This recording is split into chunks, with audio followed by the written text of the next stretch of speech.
Thank you, Kamali. Well, the major European indices are all in the red.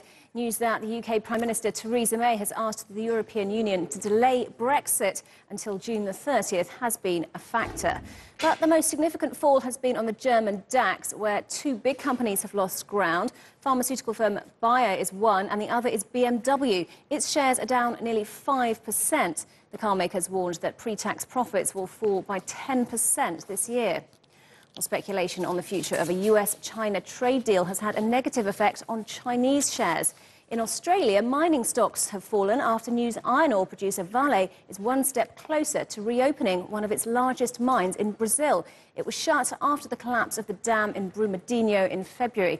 BHP, Rio Tinto and Anglo American all closed down. The US Federal Reserve releases its interest rate decision today. It's widely expected to keep rates on hold.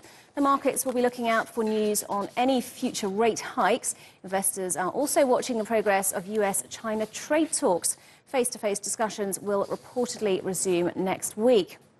Oil prices have slipped back from a 4-month high as concerns about the state of the global economy raised fears that fuel consumption could fall. Both Brent and WTI crude are lower.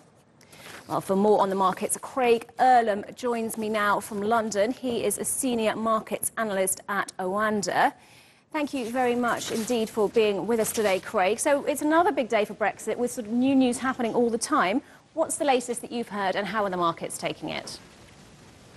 So the latest is that Theresa May has now officially written to the EU. She has requested a short extension to Article 50 until the end of June, giving the reason that if a deal next week, by the end of next week, is passed, then they'll need a few months in which to implement all the various legislation in order to get it through.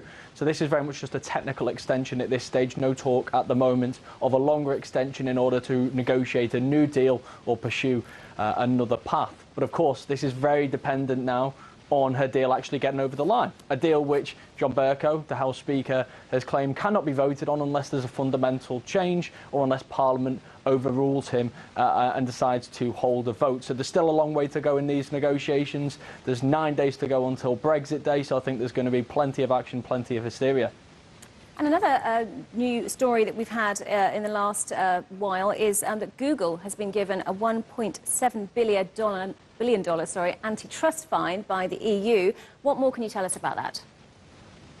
So this is relating to the Google ad searches, and again, the EU has very much been targeting Google now over the last couple of years due to its anti-competitive practices, and this is just another example of this. This is to do with the stipulations which Google has put in place on certain third parties in order to show its Google search bar and the advertisements that must therefore accompany it. And these are stipulations which have taken place over the last decade or so, things that some of which Google have changed already. But again, it's just another indication of what the EU's view on Google's place as a dominant search operator, as an offer of adverts, and one of the biggest players in that field as well.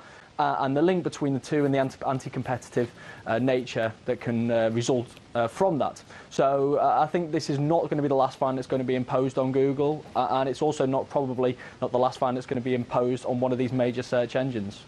OK, Craig Earlham, Senior Markets Analyst at Oanda, thank you very much for joining us from London. And you can tune in to Money Talks at 17:30 GMT for more analysis of the latest Brexit developments and other business and economic news happening today. That is all from business for now, and Robyn Adams is standing by with the latest in sport. Robyn, it looks like we got into the wrong business, didn't we?